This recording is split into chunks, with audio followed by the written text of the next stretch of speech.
And he should have won a Maccabi Diva at the Mile Fresh. $12 for him. Streets of Avalon. Well, he can roll forward and sit on speed, $14. And Sosie Bon at $21. $3.50 a favourite, Behemoth. This mounting yard is brought to you by Stella Artois. 600 years of practice makes perfect.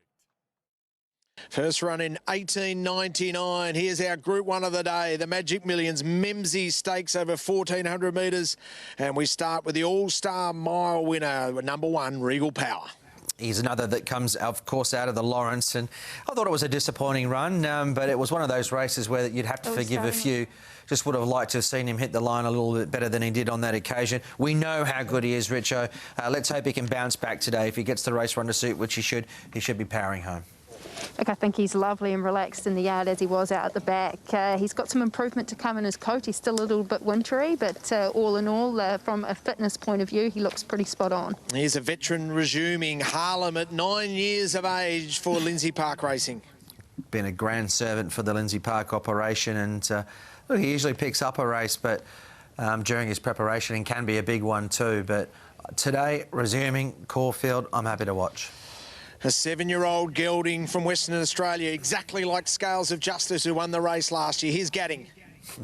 Yeah, well, Gadding's one of these battle-hardened West Aussies that can come across and run a big race. And once again, you've got that Moody Nolan combination, and by all reports, this horse is going well. We know he's got a great turn of foot, and we know he's good enough. I'm reluctant to put a pen through him. Sosie Bon's never won second up and never won at 1,400 metres. A couple of key factors, no doubt, but as we've said a few times, like Sosie Bon has actually been racing very consistently, so he's going to strip fitter with the benefit of that run, I think, first up, but probably prefer him over a little bit further and something else, and don't mind him on wet tracks these days either. Here's the track specialist, Streets of Avalon. Another one with excuses on that second up run. The first up run in the Bletchingley behind Viridine was a terrific performance, well back that day, beaten fair and square, but it was still a good resuming run. And so third up, he should be in the zone now. Just where does he land in the run from that gate? Ben Melham's in good form. Good luck. Dwayne Dunn looking for career Group 1 number 24 with a good first up runner and Mr. Quickie. Really interesting run. I know, Richo, you, like Mr. Quickie's a bit of a value chance in this race, and haven't some of his fresh runs been incredibly good? Simon Marshall noted that Sportsbet, this is the runner at longer odds that they've backed since earlier today. 26 into $12. His best is good enough. He just hasn't won in a while.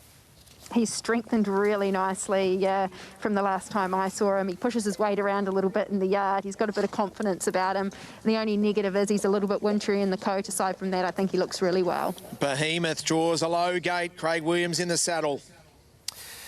Well, we've spoken a bit about him already, and what a great run it was first up. Look, he's going to need luck in running at some stage. He's not great out of the gates. He generally likes to find his feet, but if he does jump well, he doesn't need to be that far back. He does need a bit of room. He's a big unit, but he can also make a little bit of room for himself too, given his size and stature. So, look, I'm expecting a big run today. He's had the benefit of the run, and those figures were good. Yeah, he's a powerhouse and he's got a bit of presence in the yard, holds himself beautifully as he wanders round. I think that he's still got a little bit of cleaning up to do in his coat, but he's not far away from being at his absolute peak. Iconoclasm draws barrier 1. Iconoclasm, as we know, I think he's probably on his mark at this point in time, and he did get away with the race towards the end of last preparation. But yeah, he's won at Caulfield. I prefer him at Flemington. I do like him from an outside draw though, because he is one runner that does need a bit of galloping room. Number 9 is Cascadian for James Cummings. Terrific return, I thought, in the Lawrence Stakes back. Sprinted home with the best closing sectionals in that race. Got James Cummings and Damien Oliver combining as well for the Godolphin team. And, well, that no doubt could be a very successful combination. And, yeah, with natural improvement, you'd imagine he'll go very close. Yeah, certainly looks fit. I thought that he's taken improvement out of his first up assignment, but still a little bit wintry in the coat. Be good to your mothers. Won 3 times here at Caulfield. Won 4 of 7 over the distance as well. So strips fitter, rolls forward. Does something take him on, or can he just roll along at his leisure in the race? If either way, he's going to be a force to be reckoned with. Look, he looks really healthy and well. I'm quite impressed by his parade today. I didn't see him first up, but he looks nice and tight in condition, and he was so relaxed in the yard. And here's the Tassie Queen, Mystic Journey. Oh, look, I've got a lot of time for her. She likes Caulfield. She's got a great record at this distance range. She's won 3 or 4, and I just didn't think it worked out for her first up. She needs to deliver today, though. She's got to go very close or win, I would imagine, and she should get the right run to do that. And I think the key factor for her today will just be the firmer ground. She looks outstanding in the yard, this mare. It has been a little while since I saw her, but I thought she paraded better today than what she did second up last spring. So she's one I'd want to be on from the yard. 12 and 13 are scratchings. Princess Jenny for David Brightoak.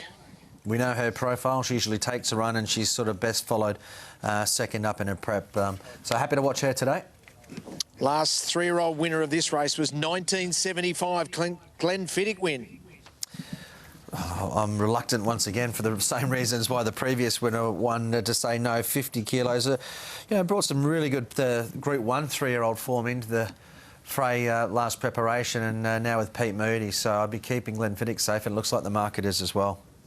Strapping colt. I think he's quite an exciting colt. Another one that just looks like an athlete. He stands over plenty of ground. I think he's going to be better when he gets up over further, but don't dismiss him today. He looked great. All right, Hutch, just put him into an order for the Group 1, the Memsie Stakes. Yeah, it's going to be a really exciting contest, no doubt. I'm with Behemoth. I think the early favourite will take some beating. Mystic Journey, I think Mr. Quickie can run well at a price, and Cascadian would be my fourth number in that lineup, but I'm with Behemoth.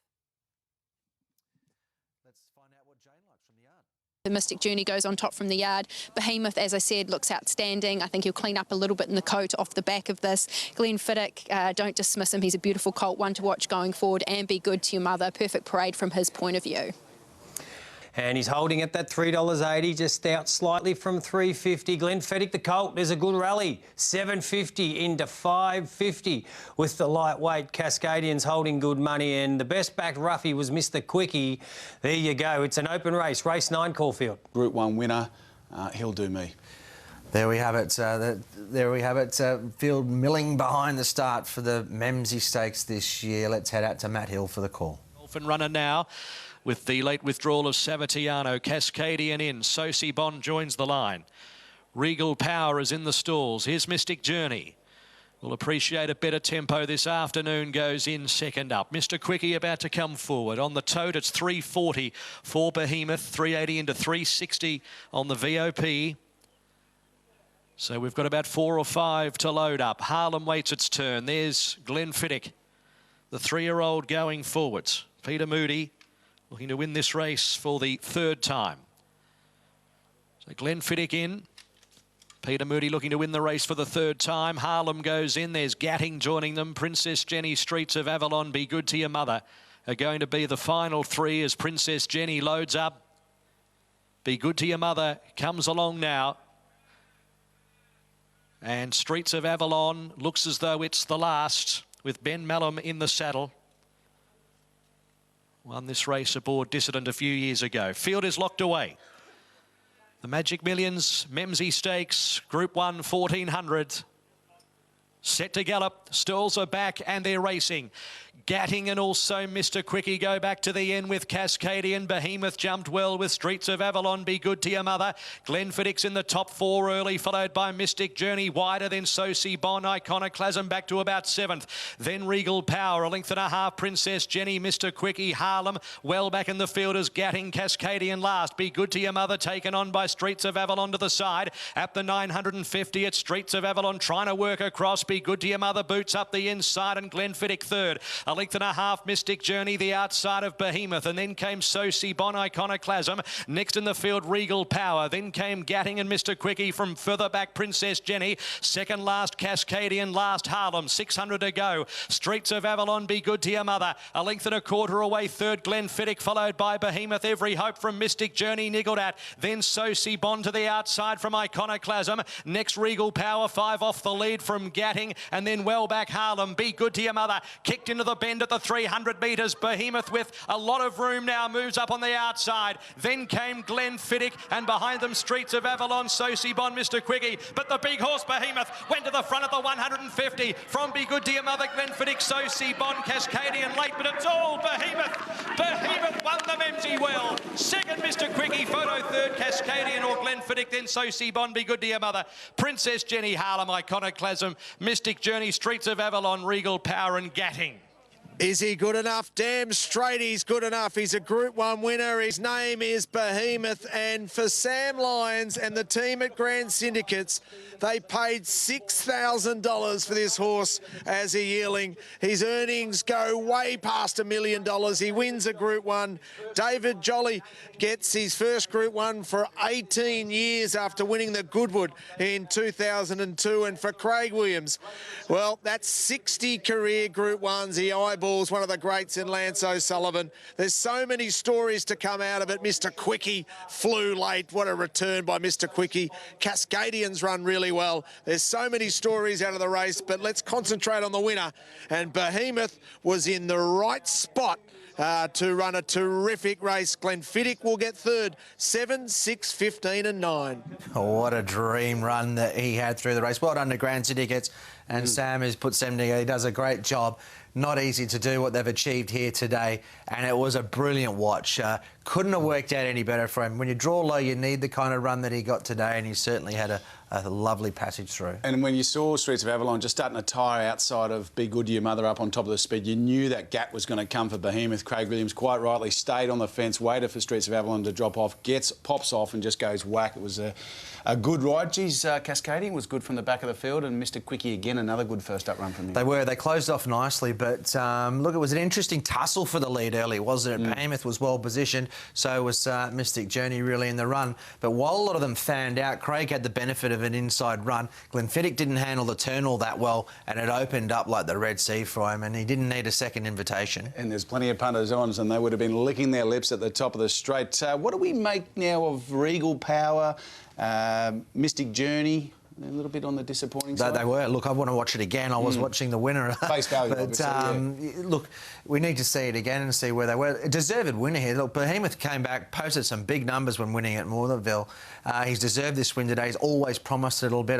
He's obviously had a few little niggling issues along the way as well. But, look, he's got a devastating turn of foot, and it was executed to perfection today from Willow. And he's only had one other start at Caulfield in his career, and he went round, I think, $3.40 or $3.50 in the Regal Roller last year, won by Be Good to Your Mother. So the market had a good respect for him last time he was over. They respected him again today. He was hard in the market, good press late, and he was way too good from the big boy. Yeah, he got plenty of galloping room, which is what he needs. He's a big unit, as his name suggests. Look, Mr. Quickie, that's a great return for him. We know he runs well. Cascading got a long way back. I think Glenfiddich didn't handle Caulfield that well, but when balanced up, actually was pretty good through the line as well. But we'll dissect all of that a little bit later. But success this year, and once again, Grand Syndicates, they do a great job. And this will be, I'd imagine, a very emotional win for all of them. Yeah. You know, with horses.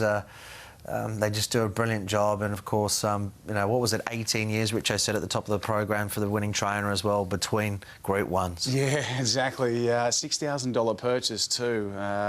It's a bit of a fairy tale story, rags to riches, if you like, and we've had a few over the years, but this is starting to shape up as a pretty good one, and he's always presented as a good horse, and he's got the job done today on the big stage. I'm just a little bit concerned, Hutchie, about where some of these other our traditional weight for age stars are at. Yeah, we have to be. We're going to have a look at the sectionals and dissect it. Yep, you still would have liked to have seen a couple of them hit the line a bit better, as we see Craig Williams coming back to scale. He'll just weigh in and make it all official, Richo, and I'm sure he's got a word or two to say.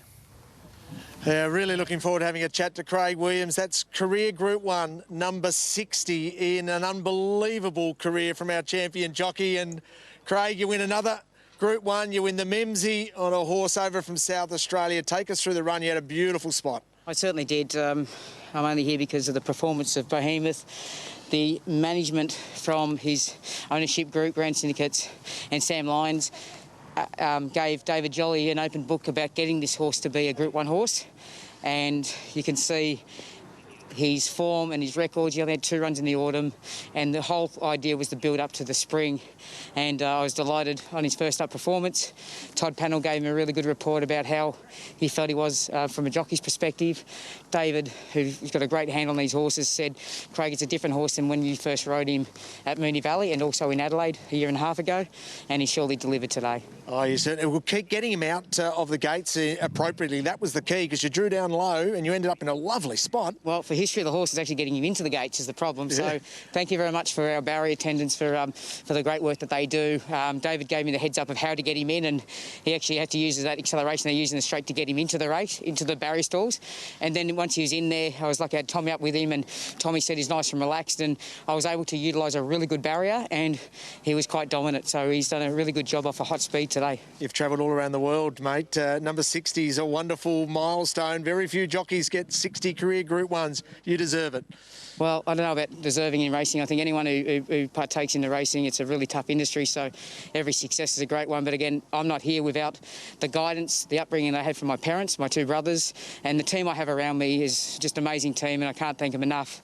And most importantly, the other team that I have at home, my family, and it's great that we can get these live pictures and continue racing through this pandemic. And so credit to all the people that make the decisions. We've got to follow strict protocols, but we feel very lucky to bring these great competitions, great stories, show these amazing equine athletes how they perform, and there's not many options for people to see, and hope they get to watch a great competition for the next few weeks. Well done, mate. Great win. Thanks, guys.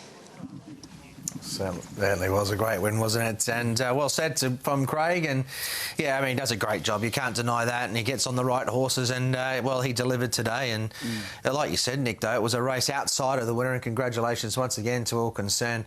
I'm looking forward to seeing it again, because there was a few there that I expected to see a little bit more out of. Yeah, and I suspect, given that Behemoth is unlikely to go up to a mile, we'll wait and stand by for confirmation on that. There might be a little horse, or not a little horse, but a horse called Russian Camelot sitting in his box at home licking his lips because a couple of our Wait for Age stars aren't measuring up at this point in time of the carnival, and he's due to kick off on the 12th of September in the Group 1 Maccabi Diva Stakes. Well, there it is, success in the Memsie Stakes this year.